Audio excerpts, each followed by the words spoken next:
오늘 각종 사건, 사고 소식을 정리해보는 포인트 뉴스입니다. 첫 번째 소식입니다. 검찰이 더불어민주당 전당대회 돈봉투 수수 의혹을 받는 허종식 의원과 임종성 전 의원을 재판에 넘겼습니다. 이들에게 돈봉투를 뿌린 혐의로 윤관석 의원도 추가 기소했는데요.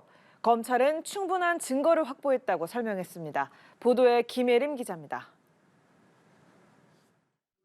서울중앙지검이 민주당 허종식 의원과 임종성 전 민주당 의원을 각각 정당법 위반 혐의로 불구속 기소했습니다.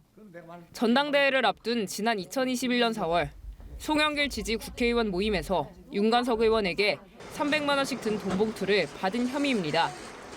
이번 의혹과 관련해 돈봉투를 수수했다는 의심을 받는 전현직 의원이 재판에 넘겨진 건 이번이 두 번째로 앞서 검찰은 무소속 이성만 의원을 정당법과 정치자금법 위반 혐의로 불구속 기소했습니다.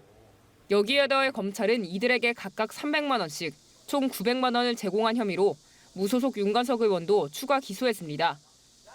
윤 의원은 지난해 8월 돈봉투 의혹으로 먼저 구속 기소돼 1심에서 징역 2년을 선고받은 바 있습니다. 검찰 관계자는 수사를 통해 관련 혐의 사실을 입증하기 위한 충분한 인적 물적 증거를 확보해 세 사람을 기소했다며 현재까지 민주당 전당대회 금품 살포 사건 관련 4명 구속을 포함해 총 7명을 기소했다고 밝혔습니다. 당시 전당대회를 앞두고 송영길 전 대표의 당대표 당선을 위해 살포된 것으로 추정되는 돈봉투 개수는 총 20개입니다. 검찰은 다른 수수의심 의원들을 상대로 출석 요구를 하고 있지만 일정 등을 사유로 소환에 비협조적인 것으로 전해졌습니다. 이런 가운데 돈봉투 의혹의 최대 수혜자로 지목된 송 전 대표의 첫 공판이 다음 주에 열릴 예정입니다. 연합뉴스TV 김예림입니다. 다음 소식입니다. 서울 강남의 스쿨존에서 만취 운전을 하다 초등학생을 치어 숨지게 한 40대가 징역 5년을 확정받았습니다. 대법원 선고까지 지켜본 유족들은 형량이 현저히 적다며 울분을 터뜨렸습니다. 홍석준 기자입니다.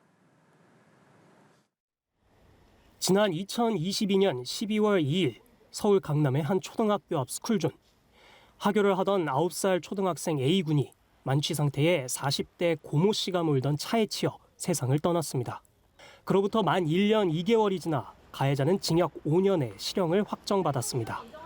앞서 검찰은 징역 20년을 구형했지만 1심 법원은 뺑소니 혐의를 제외한 나머지 혐의를 유죄로 인정해 징역 7년을 선고했습니다. 2심 재판부는 1심과 달리 특가법상 어린이 보호구역 치사 혐의와 위험운전 치사 혐의를 하나의 행위로 판단해 징역 5년을 선고했습니다. 대법원은 원심의 판단에 법리를 오해한 잘못이 없다며 검사와 피고인의 상고를 모두 기각하고 원심 판결을 확정했습니다. 피해자 유족은 다른 스쿨존 음주 사망 사건에 비해 현저히 적은 형량이 나온 것을 받아들일 수 없다며 울분을 터뜨렸습니다. 유족 측은 가해자가 낸 5억 원의 공탁금 문제도 지적했습니다. 재판부가 이를 감형 요소로 고려하는 것은 저 대신 용서라도 하겠다는 것입니까?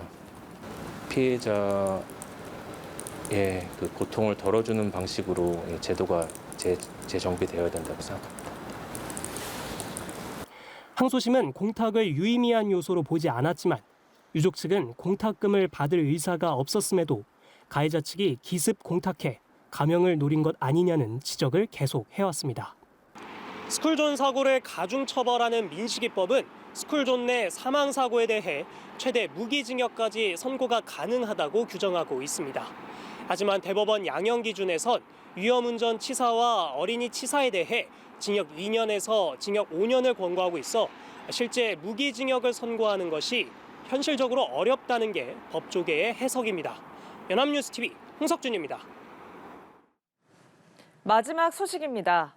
미국 텍사스에서 대형 산불이 발생해 사흘째 확산하고 있습니다.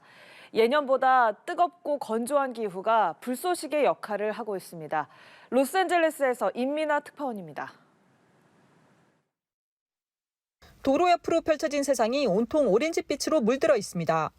연기가 자욱한 가운데 갑자기 불기둥이 치솟기도 합니다.